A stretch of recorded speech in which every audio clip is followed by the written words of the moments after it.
Ladies, get a whiff of this advice. Maturity is when you break up with your boyfriend and still visit him every weekend to cook and take care of him till he finds a new girlfriend. And honestly, I can't refute this advice. It sounds very sensible from my end because some of us don't know how to cook, and for some of y'all cook really well. So I would like to extend my courtesy to the person that gave this advice to please come collect your medal from me, because clearly you have deciphered what wife material really is.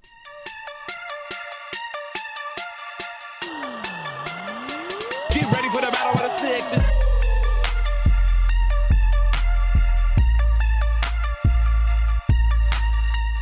Alright, I get it. That's not what wife material really is. But let's be honest, we don't even know what material wife material is made up of. Like, it's usually just up in the air and people like to talk about it. But maturity is one of those things that usually falls up on the list of priorities for wife material. And if maturity is when you go and cook and take care of your ex-boyfriend until they get a girlfriend, then wow, like that's next level maturity. How many of you ladies can actually do that though? But anyways, I was just clowning with you guys. We have a podcast to start, so we might as well do this properly. Welcome to Break Time on Westside, your number one break time podcast, coming to you from Nairobi, Kenya. The man on the mic is a man whose favorite workout is running his mouth.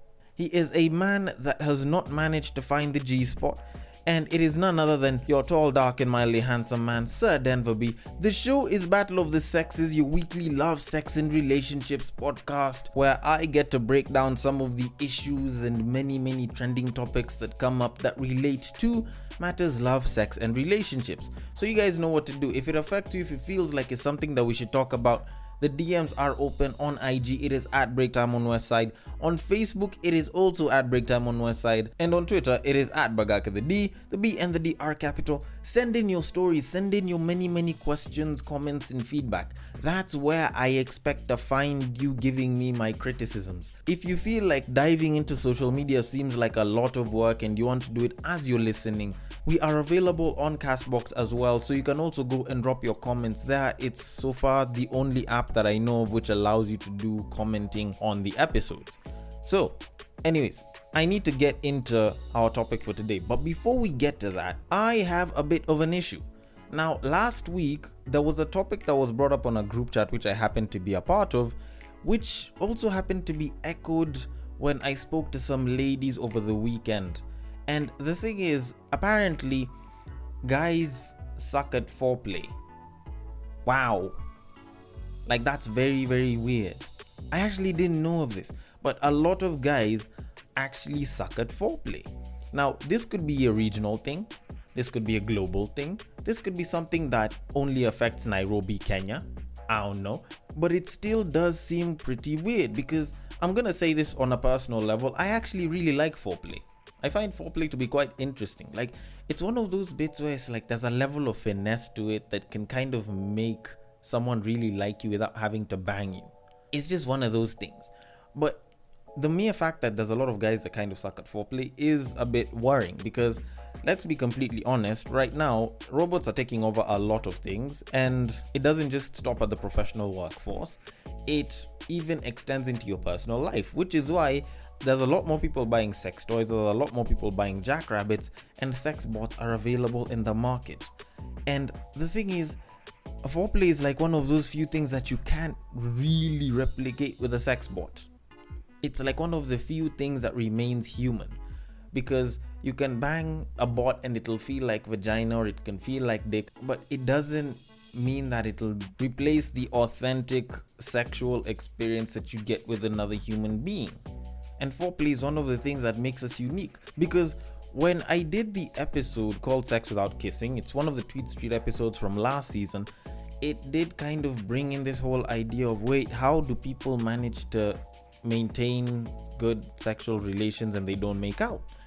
And I also found it a bit hard to believe, but now that I'm even hearing that there's people that suck at foreplay, I'm kind of starting to understand why some ladies would be okay with the idea of skipping it altogether.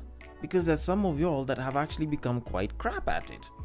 Now, think about it like this, and I'm addressing this to the men and maybe a few women here and there.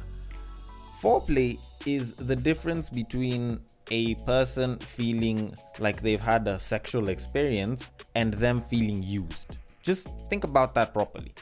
Foreplay is the difference between someone having a sexual experience and feeling used.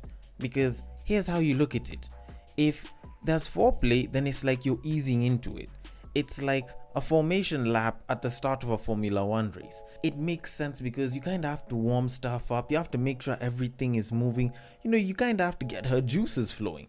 But somebody's already going and their only version of foreplay is like what? Maybe a quick peck here and that, and then you're busy taking off clothes and trying to bend someone over? Like, nah, that's not how foreplay is supposed to be done. And I don't know, maybe I should go and do another episode of The Talk. I used to do that, did that for about 3 straight seasons, and I have parts 1 till 4.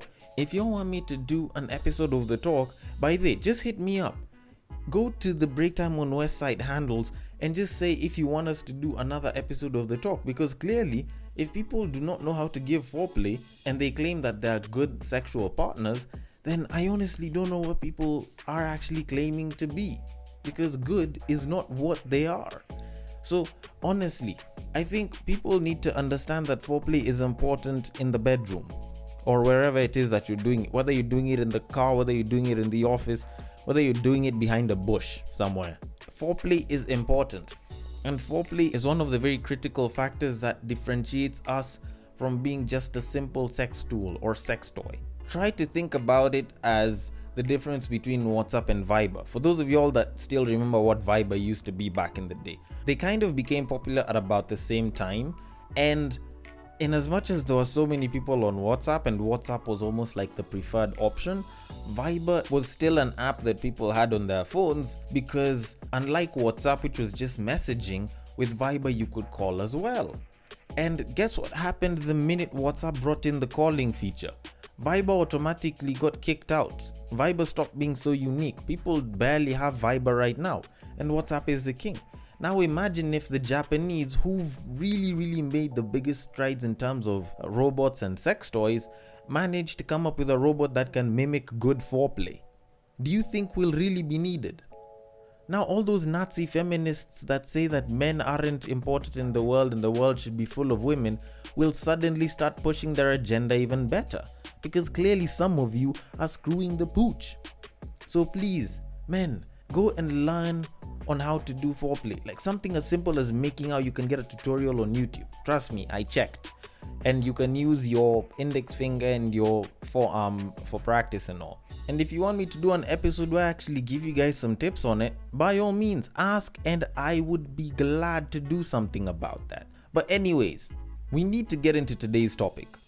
Now, sometime last week, I was watching an interview on The Breakfast Club with Angela Yee, Charlamagne the God, and DJ Envy, and the person being interviewed was an American rapper known as Reason from the group TDE. And while he was being interviewed, there was something very interesting that he said. I'm gonna play it for you so that you can get some context, then we'll get back into it. And honestly, I'm gonna say this, and I'm probably, hey, whatever, here it is. I feel like women should give men that are faithful credit for that. Like, women will act like it's the same thing as a woman being faithful, and it's like it's not the same thing. Like, honestly, it's not. And I just feel like what you said is true, because like I haven't cheated since October 2016. That's fire. And that shit feel like being sober. Like literally, Bruh, I write that down like in my mindfulness and I goals. feel like, and the reason why I say this because I feel like if women gave men credit for that, then men would appreciate it and it would encourage them to not do it more. It's almost like it's just like nigga, okay, and you was being faithful, you supposed to do that. It's like it is a difference, and it's just not the same thing. I feel like it just doesn't come up. If your man isn't cheating on you, then you're not talking about it because everything's fine. Like with that. True, but I'm just saying, like, if you have a dude and he's faithful, like, I think that, like, you don't necessarily have to say thank you for being faithful. Baby, did you cheat Yeah, today? exactly. You don't got to say thank you for being faithful. I'm just saying that Gold star.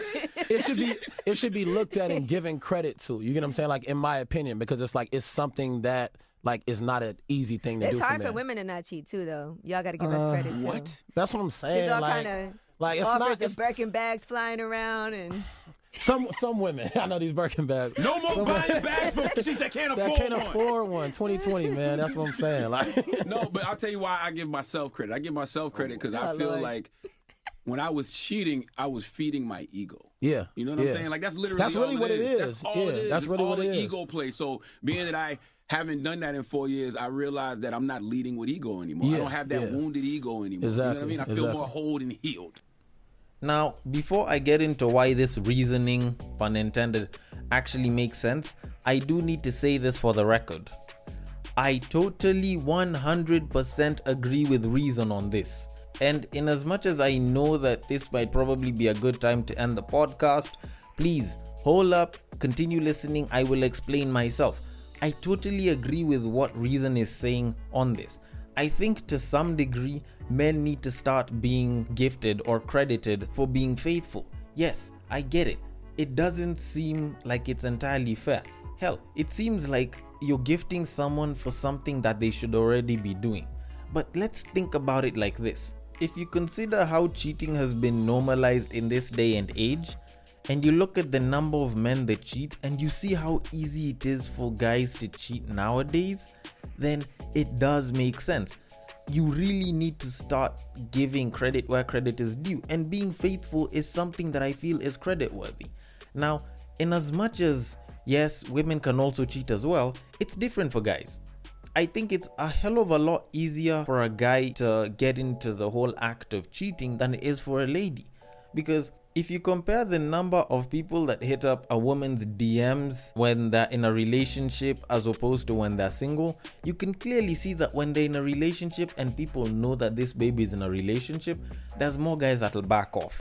With guys, it's the exact opposite.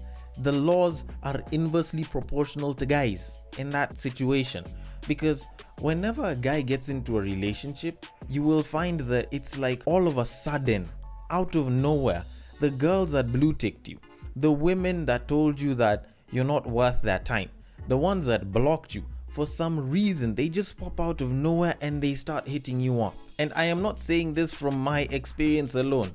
I am saying this because this is something that every single one of the guys that I chill with and talk to, as well as others, usually says the exact same thing. You get into a relationship and suddenly that babe that stopped talking to you, I don't know how many eons ago, just picks up the phone and is like, hey, it's been a while, I saw you're around. So, how about we catch up? And at that point, it's like you're suddenly feeling choosy. And it doesn't just stop with the one that didn't talk to you way back when. Even the more recent ones, it's like suddenly people realize that you have a glow up for some reason, I don't know how, but it's like you have a glow up, and because of that, you're suddenly attractive. Like, this is the rule of law for guys that exist in the day of today and now. Because for some reason, we don't know how, but it's like the universe usually communicates to women and tells them, you know what, this guy got into a relationship, we should probably mess it up. And that's just how it usually ends up looking. So maybe it's unfortunate that your mans happened to be in a situation where the spirit was strong but the flesh was weak, and he happened to give up the goods. Does that mean that he's a bad person? No. He just suddenly had an influx of choices. So yes, it does become harder for a guy to stay faithful when they get into a relationship. And I kid you not, this is something that can actually be backed up with science. Because in a 2014 study in a university, I think it was in Brazil or something, got a couple of hundred girls, and the idea was they were supposed to rank the person that they want to be in a long-term relationship with. And they pretty much circulated this thing where it was one guy that would move on his own, then there was another guy that would move around with one girl next to him, then there was another that would move with 2 girls, then 3 girls and 4 girls, then I think 5, 6 and 7. And after a while, once they went, they did all their rankings and their rankings were collected, all of them were rated out. And I kid you not, the lowest ranked was the guy that was moving alone. And the highest ranked was the one that used to move with 2 girls. Now, those with 4 and above was second lowest, apparently because it shows that this guy is a player, thus they're probably not a good long-term partner. Now, the highest 2 were the guy that had 2 girls with him and the guy that had 1 girl with him. And the logic behind that was, with the 1 girl and with the 2 girls, it was sort of a way of saying that this is a tried and tested person and they'd probably make a good partner. And the logic behind that is women subconsciously go and select mates, and because the effects of them choosing the wrong long-term partner is more long-term, they usually have to be a little bit more careful. Now, because they have to be more careful, they would rather pick a tried and tested formula rather than go and sort of do the whole trial and error thing with different partners. Because if they have the long-term effects, say take for example bad DNA giving you a not so genetically blessed child, then it would be an issue for the woman. The man can probably run off and become a deadbeat. So obviously, with that frame of logic, it just means that if you're a more faithful guy, then there's going to be more women that'll want to come after you. And the more women that'll want to come after you, the more it looks like there's a ton of dessert on the table, and the more tempted you are. And thus, because of that, it just means that if you're being faithful, it means that you're denying yourself to a certain level. Like Charlemagne said, it's almost like you're sober for the entire time, and yet you're used to drinking. So with this frame of logic, I definitely have to agree, because it's harder for us when we get into a relationship, because that's when the girls want us. But when we go single, that's when no one wants us and the supposed glow disappears. So honestly, I think ladies need to start gifting their mans simply because they are being faithful, and that's something to be appreciated. And hell, maybe that'll even help us give you our phones to check it a little bit more, just so that you can run your progress and see, you know what, my man's for the past 5 years has been giving women the cold shoulder. He's been dropping them blue ticks. He's been blocking them on social media. Hell, he doesn't even like these girls' photos anymore. You know what? I might as well buy him a PS5. And guess what? You start doing that, this guy is gonna be completely faithful. It'll increase the chances of him being faithful, because he knows if he is faithful, he will be rewarded. Because normally, being faithful as a guy is almost like a duty rather than a privilege or something that you'd like. Because when you listen to women talking, there's a certain sense of pride when they say my man, when they say my hubby. Wait till you listen to the rest of us homies. There's times when we'll be like, well, I have to go home. When the boys are starting to ask what the problem is, they're like, I don't want my wife making noise. I don't want my mama making noise for me. I don't want shorty to bring issues. Because they know they have to be home because they have a babe that's going to start asking questions. And the whole thing is, they're in the relationship. And yes, they're happy in the relationship. But sometimes it just makes it harder for them to be in the relationship. So if you reward them for it, guess what? There's a pretty good chance that they're gonna enjoy being in that relationship. And guess what? They'll probably leave the homie's house when they're smiling, because they clearly do not want to miss out on the opportunity to get the PS5 at the end of the year. Just saying. I'm just saying. And yes, I get it. Women can be offered the Birkin bags. But let's be honest about one thing. Those Birkin bags are probably fake. So it doesn't really make sense you leaving your man for someone who supposedly claims to have more money just for them to give you a fake Birkin bag. Just saying. Now, just so you know, the PS5 isn't the only gift that you can gift your partner. I just figured I'd use that because it's one of the things that a lot of boys, a lot of men would actually love, as opposed to some of the gifts that you people buy all the time, which includes and is not limited to socks and ties, because clearly some of y'all lack the creativity and the ingenuity to come up with a good gift that would actually make a man happy. But anyways, I want to know your thoughts on this. Do you think that men should be credited for being faithful in the relationship, or do you think that this is something that they should have been doing since day one? The DMs are open. The handle on IG is at Breaktime on Westside. On Facebook, it is also at Breaktime on Westside. And on Twitter, you can slide into my personal DMs at Bagaka the D, the B and the D are capital. I will catch you guys on the next break. Take care.